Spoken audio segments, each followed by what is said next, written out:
예수님의 부활은 정말 역사적 사실이 맞을까요? 한 기자가 유명한 목사에게 질문했습니다. 목사님은 예수님이 정말 육체적으로 부활하셨다고 믿으십니까? 아니요. 나는 그것을 과학적 사실로는 믿지 않습니다. 다만 저는 예수님이 사람들의 마음속에서 살아 계신다고 믿습니다. 그는 예수님의 부활이 역사적 사실이 아니라 예수님을 사랑했고 따랐던 사람들의 마음속에서만 여전히 살아있다는 은유적 표현일 뿐이라는 주장을 했습니다. 이는 예수님의 신성은 부인하면서 한 평범한 인간이요, 유대사회에 존경받는 선생 중에 한 명으로 단정하는 이들의 주장입니다. 존 도미닉 크로산 박사는 예수 세미나의 설립자 중 한 사람으로 그의 책 예수는 누구인가에서 예수님은 실제로 죽었지만 예수님의 가르침은 제자들의 마음속에서 다시 부활했다고 주장합니다. 당신은 어떻게 생각하십니까? 예수님의 부활을 실제로 일어난 역사적 사실로 믿으십니까? 혹시 지금까지 기독교인들은 거짓을 진리로 믿고 있는 것은 아닐까라는 생각을 해보진 않으셨습니까?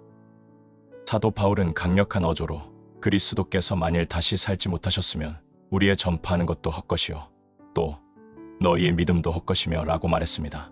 만일 예수님의 부활이 역사적 사실이 아닌 거짓이라면 기독교는 그 자체로 무너지고 말 것입니다. 또 예수님의 죽음과 부활을 역사적 사실로 믿지 않는 사람은 그리스도인이 아니라고 해도 과언이 아닐 것입니다. 다시 말해서 부활신앙은 기독교 신앙의 핵심 중의 핵심이라고 정의할 수 있습니다. 그러므로 우리는 예수님의 부활 사건을 좀 더 객관적인 잣대와 변증으로 살펴볼 필요가 있습니다. 즉, 일반 역사가들이 역사 속의 한 사건이 실제로 일어난 역사적 사건인가 아닌가를 판별하는 기준과 방법으로 예수님의 부활 사건에 접근해 볼 필요가 있다는 것입니다. 인간은 누구나 죽으면 다시 살아날 수 없습니다. 그러나 기독교에서는 예수님은 죽은 지 사흘째 되는 날에 다시 살아났다고 주장합니다. 죽은 사람이 다시 살아났다는 이야기는 인간의 상식으로 이해가 되지 않는 문제입니다. 그래서 예수님의 부활에 대한 반박은 지금도 계속되고 있습니다. 예수님의 부활이 거짓이라는 주장에는 대표적으로 예수는 기절했다가 살아났다는 주장, 또 제자들이 시체를 훔쳐갔다는 주장, 그리고 증인들의 증언에 모순이 있다는 주장이 있습니다. 지금부터 과연 이 주장이 타당한지 하나씩 살펴보겠습니다. 첫 번째 주장, 예수는 십자가에서 죽은 것이 아니라 기절했다가 다시 깨어나서 도망친 것이다. 아마디아 무슬림들은 예수님이 십자가에서 죽지 않고 기절했다가 다시 깨어나서 인도로 도망쳤다고 주장합니다. 이 주장은 AD 7세기에 쓰여진 코란에서 찾아볼 수 있습니다. 그러나 거의 모든 학자들은 타당한 근거가 없기 때문에 이 기절 이론을 부정합니다. 그런데 학자들 사이에서 거부되는 기절 이론이 여전히 소설 속에서는 종종 등장합니다. 하지만 기절 이론은 다음에 몇 가지 사실만 간략히 살펴봐도 설득력이 없다는 사실을 금방 알 수 있습니다. 첫째, 예수님은 십자가에 못 박히기 전에 이미 심한 채찍질을 당했기 때문에 저혈량성 쇼크 상태에 빠져 있었습니다. 저혈량성 쇼크란 사람이 많은 양의 피를 흘리고 나서 고통을 겪는 상태를 의미합니다. 의학자들의 설명에 의하면 사람이 피를 많이 흘리면 4가지 증상이 나타나는데, 심장이 피를 퍼올리지 못하고 혈압이 떨어져서 정신을 잃게 되고, 신장은 소변을 만들어내지 못하고, 몸은 흘린 피 때문에 매우 심한 목마름을 느끼게 된다고 합니다. 이러한 증상은 예수님의 경험과 정확히 일치합니다. 로마 군병으로부터 심한 매를 맞은 예수님은 십자가를 지지 못할 정도로 쇠약해 있었고 내가 목마르다고 했습니다. 쇠 구슬이 박혀있는 로마 군병의 채찍으로 심하게 맞은 예수님은 십자가에 못 박히기 전에 이미 그 목숨이 위험했다고 추론할 수 있습니다. 둘째, 십자가에 매달린 사람은 심한 고통 속에서 호흡 곤란을 경험하다가 결국 심장마비로 죽게 됩니다. 예수님은 저혈량성 쇼크 상태에서 십자가에 못 박혔는데 아마도 7인치에서 5인치 정도의 대못을 손목과 발목에 박았을 것으로 추정됩니다. 보통 사람이 십자가에 못 박히면 고통 속에서 피를 많이 흘려서 죽게 되는 줄 아는데 사실은 그와 다릅니다. 사람이 십자가에 매달리게 되면 우선 팔이 몸무게를 이기지 못하고 축 늘어집니다. 그리고 양쪽 어깨가 탈골됩니다. 이렇게 몸이 처지게 되면 가슴의 횡격막이 심장을 압박해서 숨을 내어 쉴 수 없게 만듭니다. 그래서 숨을 내어 쉬려면 발에 힘을 주어서 무릎을 펴야 하는데 이때 발목에 박혀있는 못 때문에 심한 고통을 느끼게 됩니다. 잠시 쉼을 내쉰 후에 몸은 다시 아래로 처지게 되고 또 다시 호흡이 곤란해지면 온 힘을 다해서 몸을 위로 끌어올려야 합니다. 이렇게 고통스러운 사이클을 반복하다가 결국 모든 힘이 다 소진되었을 때 호흡장애와 심장마비로 사망하게 됩니다. 이것이 십자가의 형벌이었습니다. 그러므로 예수님은 아버지여, 내 영혼을 아버지 손에 부탁하나이다 라고 말한 후 심장마비로 돌아가셨다고 보는 것이 타당합니다. 요한복음 19장 34절에 그 중 한 군병이 창으로 옆구리를 찌르니 곧 피와 물이 나오더라 라는 기록이 나옵니다. 로마의 군병이 예수님의 죽음을 확인하기 위해서 예수님의 옆구리를 창으로 찔렀을 때 물처럼 투명한 액체와 피가 나왔던 것입니다. 이러한 증언은 예수님의 죽음을 잘 설명하고 있습니다. 예수님을 십자가에 매단 로마 군병들은 사람을 죽이는 전문가들이었습니다. 그들의 손에 의해서 사형이 집행된 예수님이 기절했다가 살아났다고 볼 수 있는 근거는 전혀 없는 것입니다. 위와 같은 사실을 고려할 때 예수님은 십자가에 매달려서 기절한 것이 아니라 실제로 십자가에서 죽었다고 보는 것이 타당할 것입니다. 다음으로 제기되는 가설은 어떤 것일까요?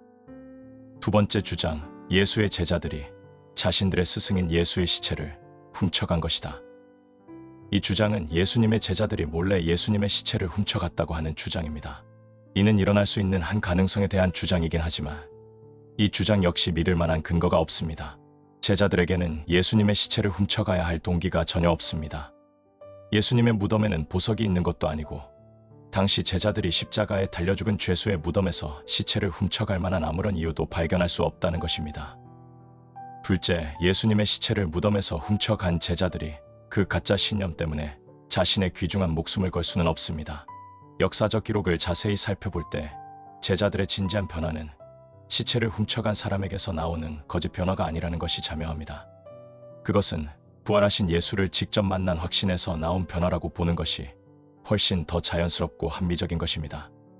제자들이 존경하고 사랑하는 분의 시체를 훼손하면서까지 시체를 훔쳐가야 할 적합한 이유가 전혀 없었다는 것입니다. 예수님의 시체를 찾아 부활의 허구성을 증명해야 했던 유대 지도자들조차도 예수님의 시체가 없어진 사실은 인정하면서도 범인을 밝혀내지는 못했습니다.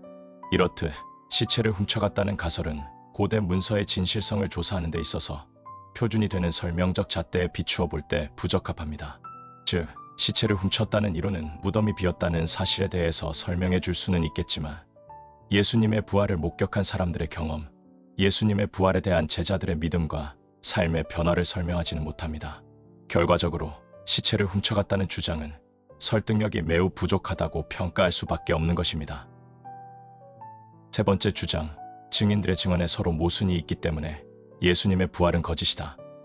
예수님의 부활을 의심하는 많은 회의주의자들은 예수님의 부활을 증언하는 내용이 서로 일치하지 않고 각기 다른 점이 있기 때문에 예수님의 부활은 사실이 아니라고 주장합니다.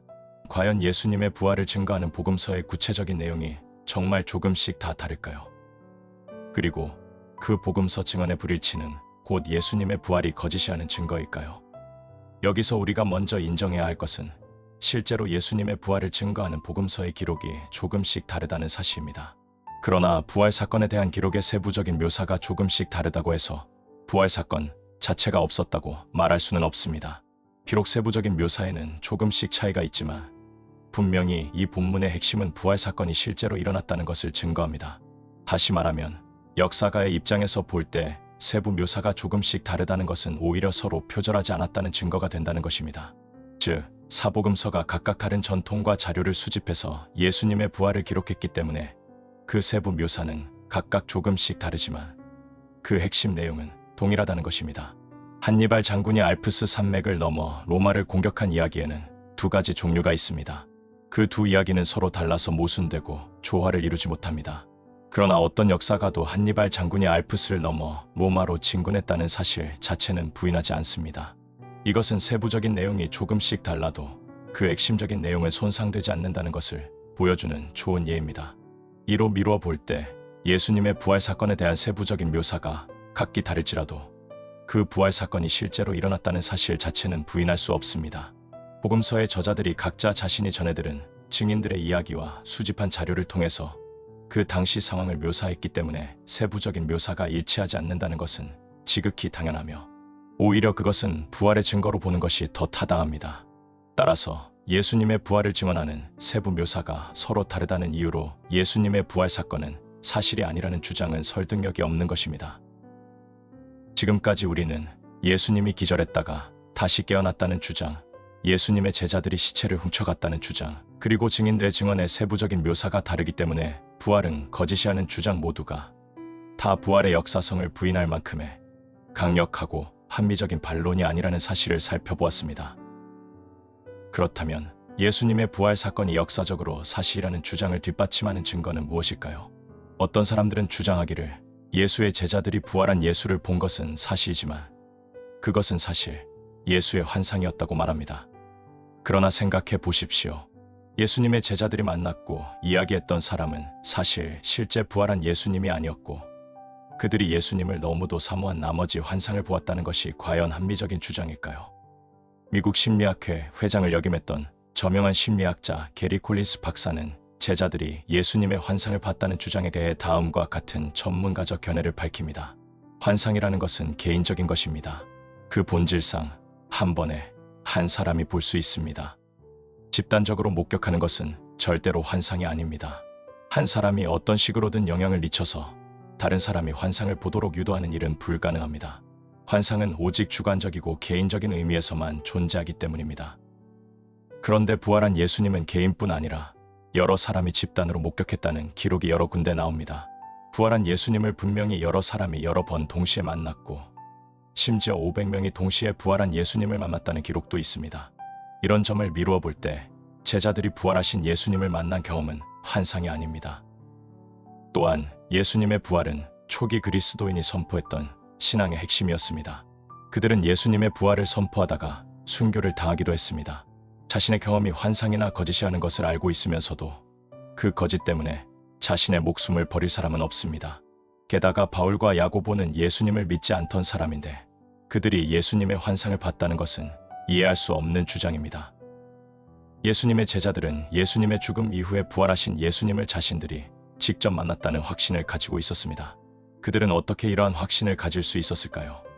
실제로 부활하신 예수님께서 제자들에게 나타났다는 설명 이외에 다른 더 설득력 있는 설명은 없을 것입니다. 예수님의 부활에 대해 자유주의자들이나 보수주의자들 할 것 없이 모두가 동의하는 4가지 역사적 사실이 있습니다. 윌리엄 레인 크레이그 박사는 예수의 부활을 연구하는 수많은 학자들이 다 같이 동의하는 사실을 다음과 같이 제시했습니다. 첫째, 예수님은 십자가에서 죽은 뒤 무덤에 묻혔다. 둘째, 사흘 후에 예수님의 무덤은 시체가 없어진 빈 무덤으로 발견되었다. 셋째, 예수님의 부활 후에 수많은 사람들이 부활하신 예수님을 만났다고 증언했다. 넷째, 예수님의 제자들은 부활의 확신 때문에 그들의 삶이 급격하게 변화되었다. 위에서 제시한 4가지 역사적 사실은 신약 성경을 연구하는 학자들이 자유주의냐 보수주의냐 할 것 없이 모두 다 동의하는 사실입니다. 이 4가지 역사적 사실에 대한 가장 합리적인 설명은 하나님이 예수님을 죽음에서 살리셨다 또는 예수님이 죽음에서 부활했다는 것입니다. 지금부터 이 4가지 역사적 사실에 대해 좀 더 구체적으로 살펴보겠습니다. 첫 번째 역사적 사실, 예수님은 십자가에서 죽은 뒤 무덤에 묻혔다. 예수님은 십자가 처형으로 죽고 아리마대 요셉의 개인 무덤에 묻혔습니다. 이 사실에는 의심의 여지가 없습니다. 게다가 예수님의 무덤의 위치가 알려졌다는 것에는 큰 의의가 있습니다. 예수님이 무덤에 묻혔다는 사실에 대한 증거는 다음과 같습니다. 첫째, 바울은 고린도전서 15장 4절에서 예수님께서 무덤에 묻히셨다는 사실을 밝힙니다.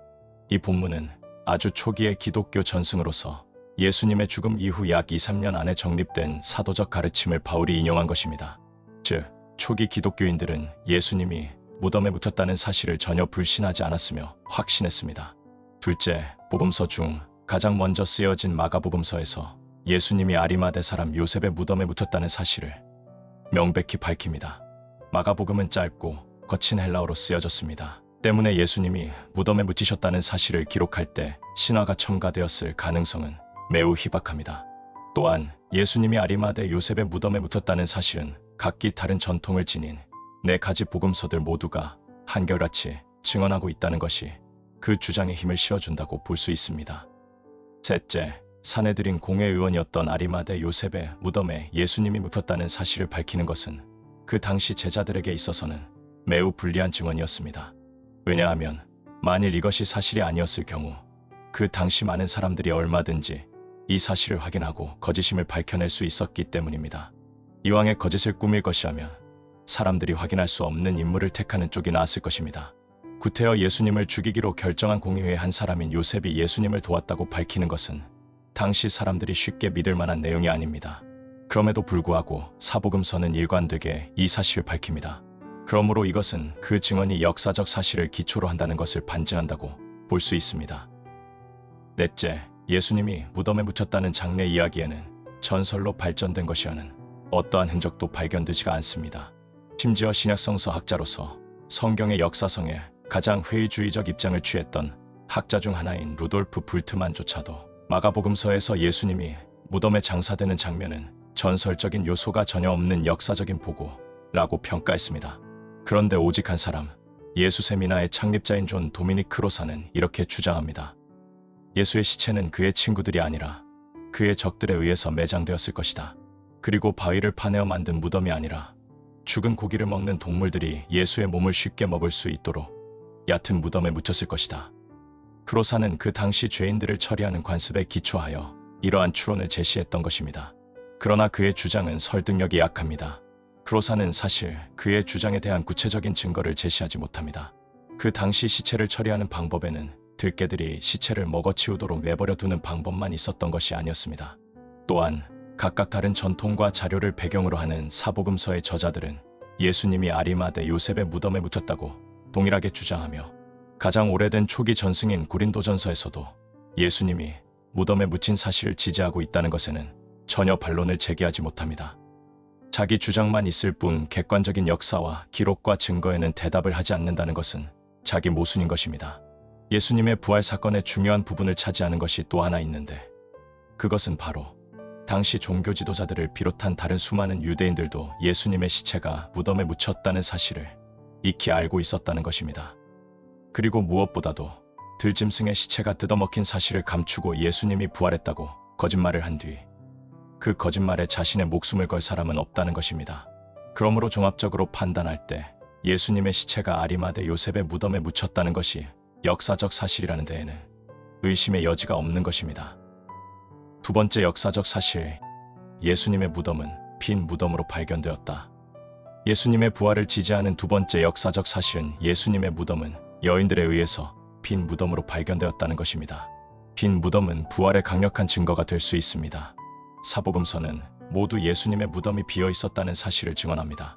무덤에 들어가서 흰 옷을 입은 한 청년이 우편에 앉은 것을 보고 놀라매 청년이 이르되 놀라지 말라. 너희가 십자가에 못 박히신 나사렛 예수를 찾는구나. 그가 살아나셨고 여기 계시지 아니하니라. 보라, 그를 두었던 곳이니라. 천사가 여자에게 일러 가로되 너희는 무서워 말라. 십자가에 못 박히신 예수를 너희가 찾는 줄을 내가 아노라. 그가 여기 계시지 않고 그의 말씀하시던 대로 살아나셨느니라. 와서 그의 누우셨던 곳을 보라. 여자들이 두려워 얼굴을 땅에 대니 두 사람이 이르되 어찌하여 산자를 죽은 자 가운데서 찾느냐. 여기 계시지 않고 살아나셨느니라. 시몬 베드로도 따라와서 무덤에 들어가 보니 세마포가 놓였고 또 머리를 쌓던 수건은 세마포와 함께 놓이지 않고 딴 곳에 개켜 있더라. 그때서야 무덤에 먼저 왔던 그 다른 제자도 들어가 보고 믿더라. 이와 같이 각각 다른 전승을 가진 사복음서가 모두 빈 무덤을 지지합니다. 이처럼 여러 개의 자료가 예수님의 무덤이 비어 있었다고 증언하고 있기 때문에 빈 무덤은 의심할 수 없는 사실이라고 결론 지을 수 있는 것입니다. 복음서는 빈 무덤의 최초 증인으로 여인들을 내세웁니다. 사실 예수님의 부활의 목격자로서 인정을 받기 위해서는 예수님의 제자들을 내세우거나 다른 남자들을 내세우는 것이 훨씬 더 유리합니다. 왜냐하면 당시 유대 법정에서 여자 증인은 법적인 효력이 전혀 없었기 때문입니다. 그런데도 왜 복음서에서는 이 중요한 부활 사건과 빈 무덤의 최초 증인으로 여인들을 내세울까요? 이는 실제로 그 여인들이 예수님의 부활을 목격한 첫 증인들이었기 때문입니다. 복음서는 사실을 증거할 뿐입니다. 복음서의 기자들은 역사적 사실을 있는 그대로 기록했던 것입니다. 그러므로 그 여인들이 목격한 빈 무덤은 역사적 사실인 것입니다. 넷째, 1세기 당시 유대인들과 권력자들은 예수님의 무덤의 위치를 분명히 알고 있었고 또한 무덤이 비어 있었다는 사실을 시인합니다. 이러한 사실은 1세기 당시 유대인들과 그리스도인들 사이에 일어난 논쟁에서 잘 나타나 있습니다. 여자들이 가는데 경비병들 가운데 몇 사람이 성 안으로 들어가서 일어난 일을 모두 대제사장들에게 보고하였다. 대제사장들은 장로들과 함께 모여 의논한 끝에 군인들에게 돈을 많이 집어주고 말하였다. 예수의 제자들이 밤중에 와서 우리가 잠든 사이에 시체를 훔쳐갔다 하여라. 이 소문이 총독의 귀에 들어가게 되더라도 우리가 잘 말해 너희에게 아무 해가 미치지 않게 해주겠다. 그들은 돈을 받고서 시키는 대로 하였다. 그리고 이 말이 오늘날까지 유대 사람들 사이에 널리 퍼져 있다. 표준 3번역. 윌리엄 레인 크레이그 박사는 유대인과 그리스도인 사이에 있었던 논쟁을 다음과 같이 정리합니다. 그리스도인, 예수께서 부활하셨다. 유대인, 제자들이 시체를 훔쳤다. 그리스도인, 파수꾼이 있었는데 어떻게 훔치나? 유대인, 잠들었기 때문이다. 그리스도인, 아니다. 유대 지도자들이 뇌물을 주고 거짓 증언을 시킨 것이다. 위의 논쟁을 살펴볼 때 결국 유대인과 그리스도인이 공에 함께 인정하는 것은 곧 예수님의 무덤은 비어 있었다는 사실입니다. 어쨌든 대부분의 비평적 학자들은 예수님의 무덤이 빈 무덤으로 발견되었다는 사실은 부인하지 못하고 인정합니다. 이러한 모든 증거를 종합적으로 고려할 때 예수님의 무덤이 사흘 후에 빈 무덤으로 발견되었다는 것은 실제 역사적 사실이며 가장 합리적인 설명이라고 결론 지을 수 있습니다. 예수님의 제자들은 매우 특이한 주장을 했고 그것을 확신했습니다. 그들이 목숨을 걸고 확신 가운데 했던 주장은 우리는 부활한 예수님을 직접 우리의 눈으로 보았다는 것입니다. 그런데 그런 주장을 하는 사람이 한두 사람도 아니고 예수님의 제자들을 비롯해서 무려 500명이 넘는다는 것입니다. 이들은 정작 예수님이 십자가에 처형되던 순간에는 침묵으로 일관했는데 갑자기 예수님의 죽음 이후에 다시 살아나신 예수님을 봤다고 주장하기 시작했습니다. 그리고 그 사실을 자신의 목숨을 걸고 전파했습니다. 이러한 사실을 우리는 어떻게 이해할 수 있겠습니까? 복음서의 기록을 살펴보면 부활하신 예수님께서 사람들 앞에 나타나신 사건을 증언하는 내용은 다음과 같습니다. 막달라 마리아와 다른 여자들에게 나타나셨습니다. 엠마오 도상의 2 제자들에게 나타나셨습니다. 11 제자를 포함하여 여러 사람들에게 나타나셨습니다. 도마를 제외한 10 제자들과 다른 사람들에게 나타나셨습니다. 도마와 다른 제자들에게 나타나셨습니다. 승천하시기 전에 감람산에서 사람들과 함께 계셨습니다. 이렇듯 부활하신 예수님이 사람들 앞에 출현한 사건은 한두 번이 아니었습니다. 개인뿐만 아니라 여러 명의 사람들에게 동시에 나타내 보이셨고 그들과 같이 대화도 나누었습니다. 다시 말하면 예수님이 죽은 후 부활해서 제자들에게 나타나셨다는 사실은 최초 그리스도인들의 확신이었다는 의미인 것입니다. 이렇듯 예수님의 제자들은 그들 자신의 눈으로 부활하신 예수님을 직접 보았다는 확신을 가지고 있었습니다. 그러므로 우리는 예수님의 제자들이 개인적으로나 그룹별로 부활하신 예수님을 여러 번 만났다는 사실을 공개적으로 선포하며 확신했다는 것은 부인할 수 없는 역사적 사실이라고 결론 지을 수 있는 것입니다. 사실상 오늘날 그 누구도 예수 제자들의 삶이 예수님의 부활 사건 이후로 급진적으로 변화했다는 사실을 부인하지는 않습니다. 예수님이 십자가에서 죽기 전에 제자들은 자신들의 목숨을 지키기 위해서 예수님을 떠났고 심지어 예수님을 부인하기까지 했습니다. 또한 그 당시 유대인들이 보편적으로 가지고 있던 메시아 사상에 의하면 메시아는 죽지 않아야 했는데 그들이 메시아로 믿었던 예수님은 죽었습니다. 그래서 그들은 혼란 속에 있었습니다.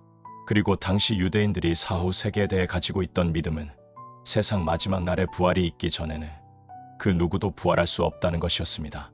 그래서 유대인이었던 제자들은 예수님이 부활하리라고는 전혀 기대하지 못했고 예수님이 실제로 부활했다는 사실을 믿는 것조차 어려웠을 것입니다. 그런데 바로 그 제자들이 예수님의 죽음 이후 며칠이 못 되어서 예수님이 부활했고 부활한 예수님을 자신들이 직접 보았다고 선포했습니다. 나아가 부활 사건 이후에 제자들의 생애는 완전히 바뀌었습니다. 그들은 부활에 대한 믿음 때문에 기꺼이 목숨을 내놓았습니다. 실제로 많은 제자들이 순교를 당했습니다. 예수님의 부활 이후 제자들은 그들의 윤리적 삶과 복음 전파, 그들의 가르침에 있어서 현격히 변화된 모습을 보였습니다.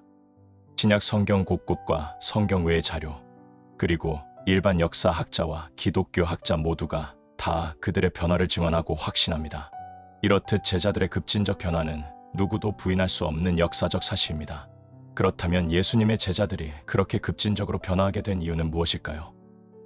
신약 성경은 제자들의 혼돈 상태와 자신의 목숨을 내걸 만큼 확신을 가지게 된 사건 사이에 부활한 예수를 만난 사건이 있었다는 것을 명확하게 제시합니다.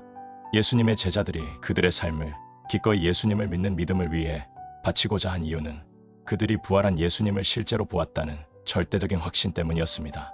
따라서 부활한 예수님을 만난 경험 때문에 예수 제자들의 삶이 급격하게 변화되었다는 것은 역사적인 사실입니다.